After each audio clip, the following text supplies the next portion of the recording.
కాకినాడ జిల్లా పెద్దాపురం ఏడీబీ రోడ్లో భారీ అగ్ని ప్రమాదం జరిగింది. అక్రమంగా డంప్ చేసిన ప్లాస్టిక్ ఫోమ్ తగలబడింది. మంటలు భారీగా ఎగిసిపడ్డాయి. మంటలను అదుపు చేసేందుకు అగ్నిమాపక సిబ్బంది శ్రమిస్తూ ఉన్నారు.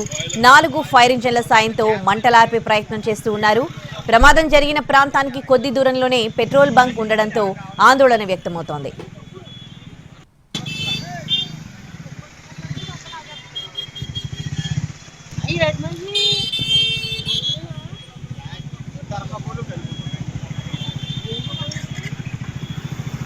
Boiler.